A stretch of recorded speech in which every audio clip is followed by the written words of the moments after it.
Hello everyone.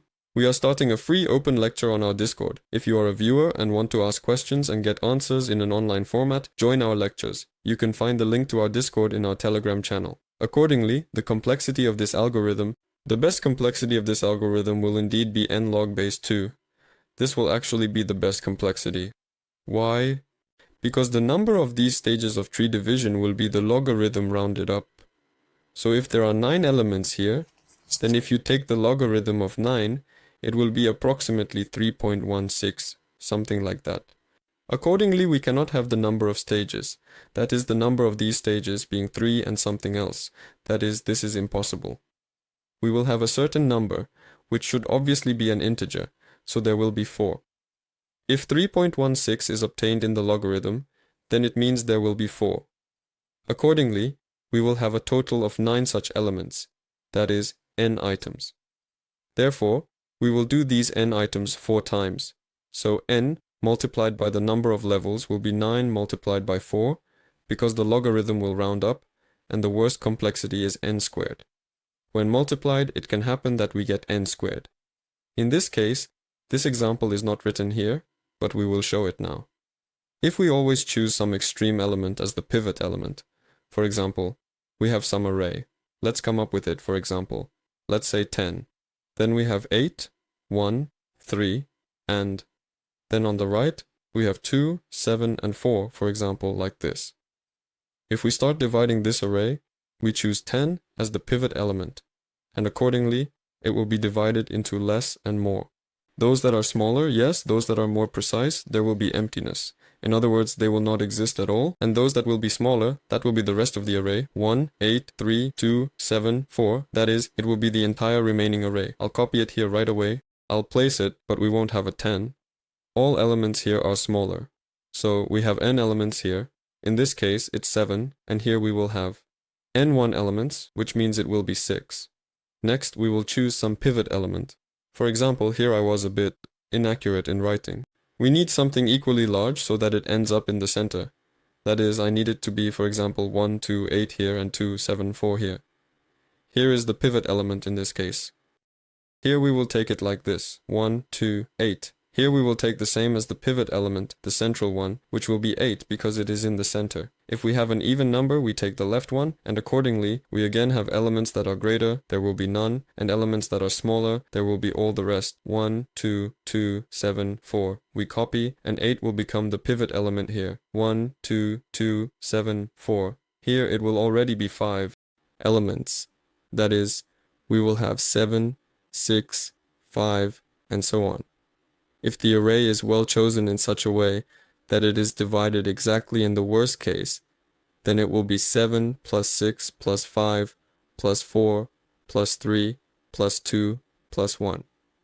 This is a sequence of numbers that, if sorted in reverse order, would be 1, 2, 3, and so on. The sum of consecutive numbers is determined as follows: n times n plus 1 divided by 2. Want to become a great programmer? Subscribe to our Telegram channel. So accordingly, if we take this as the complexity, that is, it will be O of all this, then accordingly, we will get O of n squared in the worst case. As described, you can find a video from our previous lectures on asymptotic complexity. There, we discussed how this complexity is calculated. In this case, the largest term is n squared, so the plus n is not considered, and accordingly, division by 2. Division in general is a constant, yes, just like multiplication by 2, so division by 2 is also a constant complexity, you could say, which will increase, so it is also, you could say, not considered. Accordingly, we only keep O of n squared. Therefore, in this case, we will have the best complexity, which is n log n, precisely when the array is perfectly divided, that is, relative to the pivot element. For example, if we have 4 elements greater than the pivot and 4 elements less than the pivot, and they keep dividing into different quantities, that would be the ideal n log n. And in the worst case complexity, it's n squared, when all elements go one way and so on to infinity. Thus, it will form a kind of bamboo, if it makes sense to those who already know what trees are. Accordingly, the pseudocode of this algorithm, we have the quicksort, function name, and an array is passed into it, Sometimes an array and a count are passed, but in any case, the count can be determined from the array, because if we know the array, we know its size. Accordingly, the element, the middle element of the array, some we store. And we have a greater and a lesser. Here are two empty arrays. Here we will have the greater, and this will be the lesser, and accordingly, the element itself, which is defined as the pivot. How will it be determined? If you look at it, it will be the length of the array divided by 2 using integer division. This will be clearly visible in Python code and accordingly in C++. That is, it is simply the length of this array divided in half, which will determine our pivot element. We then remove the element that we took as the pivot from the given array, and accordingly iterate through the array to decide which subarray to add it to. We add it to either the greater or the lesser subarray, depending on whether it is greater than our pivot element. It goes into the larger array, or the array there, whatever you call it. Let's say array 1 for convenience, it's up to you perhaps. And accordingly, the element that is smaller than our pivot element goes into the smaller array. And accordingly, what do we return? We return our element, which is the pivot, and run quicksort on the array that is smaller and the array that is larger. The same sorting is recursively applied. Accordingly, our element is the median relative to these two arrays, so it will be placed in the center with the larger elements on the right and the smaller elements on the left. These elements will also be recursively sorted among themselves, and then they will be concatenated step by step, if you can call it that. Accordingly, if we look at the code in Python, the algorithm will look exactly the same.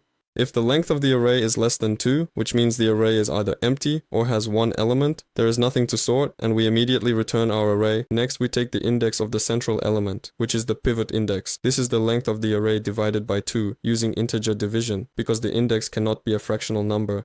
Next we take the value of the pivot element itself. This is our array at the pivot index. Well, that's obvious here.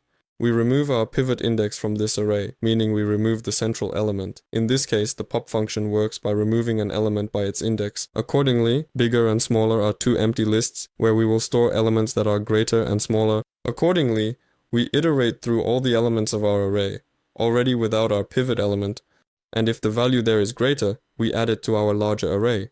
If it is smaller, then to the smaller one, and accordingly, we then return the concatenation.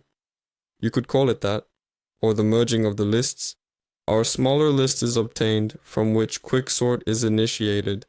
Then our list will be concatenated to it. The pivot will be on the right, and quicksorting will be applied to the larger element. The same process will be repeated, and thus it will recursively gather everything in reverse order. If we look here, everything will proceed the same way, but there is a small caveat. In C++, we cannot concatenate lists, so what happens? We similarly define the pivot, define the begin, define the end. As long as we can go until the array is smaller, we increment I++, and as long as it is larger, we decrement GB. This way, we will simply place them in order. Accordingly, if something happens there, it changes these arrays for us, so to speak, or swaps the elements in the array, and accordingly, quicksorting will also be initiated relative to what quicksorting will be executed on our array, where we pass it the begin and the pivot, which is the end. In this case, if you look, we pass the array the begin and the end. Here we pass the begin in this case and pass the middle, and here we go from the middle plus 1 to the end. So we have an array that is smaller and an array that is larger, and here it will be sorted from where it starts, and thus everything will be quickly sorted.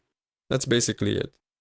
We have examined the operation of the algorithm in this case, looked at the algorithm's complexity, considered the worst-case scenario, and reviewed the codes and implementation of how it will be realized. With that, our lecture has come to an end. I recommend you review our previous lectures where the complexity of an algorithm was discussed. This will be necessary for all algorithms, and study the previous sorting methods. It will make it easier and clearer for you to understand algorithms. I wish everyone good luck. See you in the next video. Want to become a great programmer? Subscribe to our Telegram channel.